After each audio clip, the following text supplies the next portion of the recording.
Kalian pernah berpikir nggak sih, kenapa ya para lansia itu sulit sekali untuk mengadopsi suatu inovasi? Dan kira-kira ada nggak ya saluran komunikasi yang bisa meyakinkan mereka untuk mengadopsi suatu inovasi? Nah, pada video kali ini kita akan mempelajari saluran komunikasi berdasarkan kategori adopter.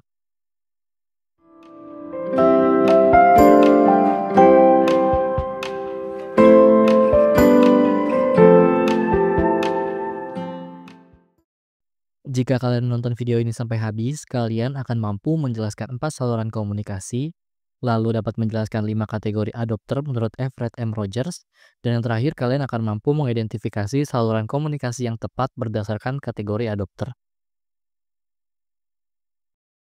Sebelum memasuki materi utama, kita akan mempelajari 4 jenis saluran komunikasi.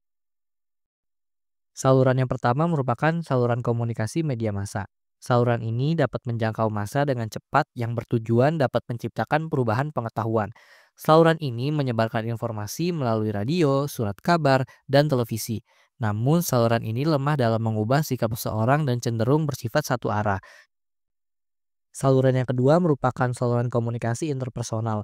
Saluran ini melibatkan pertukaran tatap muka antara dua orang atau lebih untuk memungkinkan terjadinya pertukaran informasi secara timbal balik. Saluran ini dapat membujuk individu penerima untuk membentuk atau mengubah tingkah laku. Hal ini dapat membantu individu untuk mengatasi hambatan sosial psikologis dari paparan selektif, persepsi selektif, dan retensi selektif. Saluran yang ketiga merupakan saluran kosmopolit. Orang-orang yang berada di saluran kosmopolit biasanya mereka cenderung memiliki derajat komunikasi, pendidikan, dan akses informasi yang terbuka dengan perubahan, serta dapat berinteraksi dengan baik. Saluran ini berasal dari luar sistem sosial yang relatif lebih penting pada tahap pengetahuan. Contohnya adalah saat seseorang mencari informasi di luar daerahnya tentang perkembangan pendidikan tertentu. Saluran komunikasi yang terakhir merupakan saluran komunikasi lokalit. Saluran komunikasi ini merupakan saluran antar pribadi yang kontak langsungnya hanya sebatas daerah atau sistem sosial tertentu. Contoh dari komunikasi lokalit adalah percakapan langsung, pertemuan kelompok, dan pembicaraan dari mulut ke mulut. Teori adopsi inovasi dikemukakan oleh Everett M. Rogers. Ia mengidentifikasi 5 kategori utama adopter atau orang yang mengadopsi suatu inovasi. Kategori-kategori ini menggambarkan berbagai tingkat keterbukaan dan kecepatan orang-orang dalam menerima dan mengadopsi inovasi baru. Yang pertama adalah inovator. Inovator adalah kelompok pertama yang mengadopsi inovasi yang biasa juga disebut perintis atau pelopor. Mereka adalah individu yang cenderung memiliki sikap progresif dan terbuka terhadap resiko dan juga siap mencoba hal-hal baru. Nah, dari seluruh kategori, inovator ini hanya berjumlah sebanyak 2,5%. Kategori selanjutnya merupakan early adopter. Mereka merupakan orang-orang yang memiliki peran sosial yang signifikan dan memiliki hubungan yang kuat dengan komunitas. Mereka adalah individu yang bijak dalam mengambil keputusan, berorientasi pada masyarakat, dan memiliki kepekaan terhadap tren dan norma sosial. Di masyarakat terdapat 13,5% early adopter. Kategori ketiga merupakan early majority.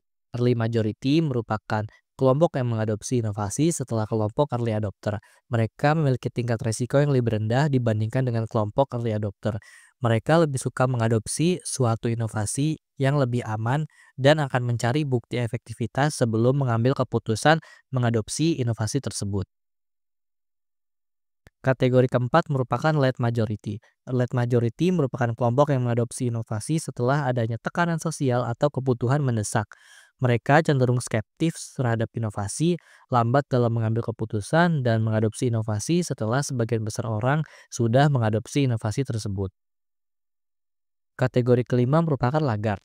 Lagarde adalah kelompok terakhir yang mengadopsi suatu inovasi. Mereka cenderung mempertahankan tradisi dan menghindari perubahan.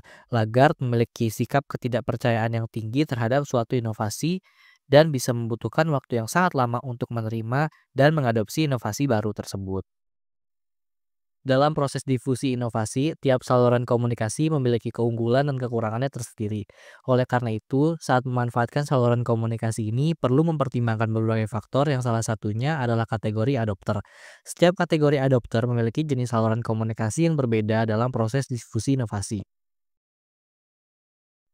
Early adopter tidak terlalu bergantung kepada saluran interpersonal karena saat mereka pertama kali mengadopsi suatu inovasi, hampir tidak ada orang lain dalam sistem yang memiliki pengalaman dengan inovasi tersebut.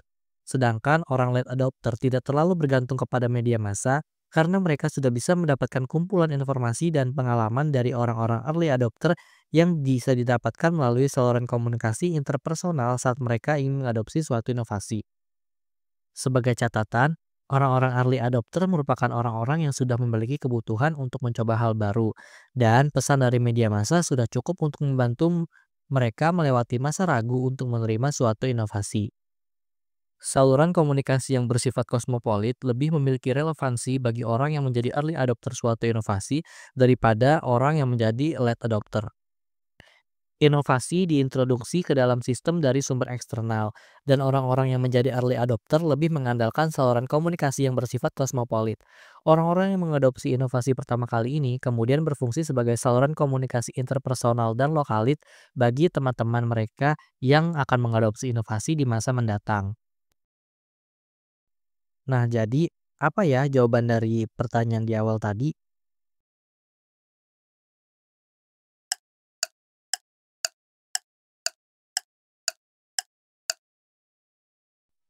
Nah, lansia yang sebagian besar masuk dalam kategori lagarde merupakan orang-orang yang cenderung mempertahankan tradisi dan menghindari perubahan. Nah, para lansia ini memiliki sikap skeptis yang tinggi terhadap suatu inovasi. Jadi, mereka membutuhkan waktu lama untuk menerima dan mengadopsi suatu inovasi baru. Lalu, saluran komunikasi yang cocok untuk mereka adalah saluran komunikasi interpersonal dan saluran komunikasi lokalit. Mengapa demikian? Karena orang-orang dalam kategori lagarde perlu diyakinkan secara personal. Mereka perlu informasi dan pengalaman dari orang-orang early adopter yang mereka percayai. Jadi mereka lebih percaya orang-orang yang dekat dengan mereka dibandingkan dengan saluran media massa. Sebelum video ini berakhir, aku mau kasih satu lagi pertanyaan. Kira-kira kenapa ya jumlah early adopter di masyarakat itu sangat sedikit?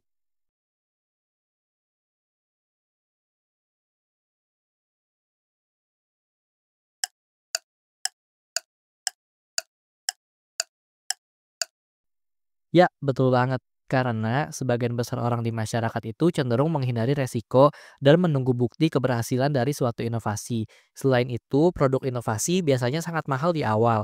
Lalu informasinya juga sangat terbatas dan hanya segelintir orang yang memiliki karakteristik terbuka terhadap perubahan serta percaya diri mengambil keputusan yang berbeda dari mayoritas.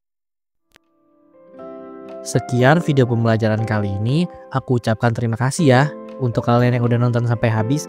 Sampai jumpa di lain waktu.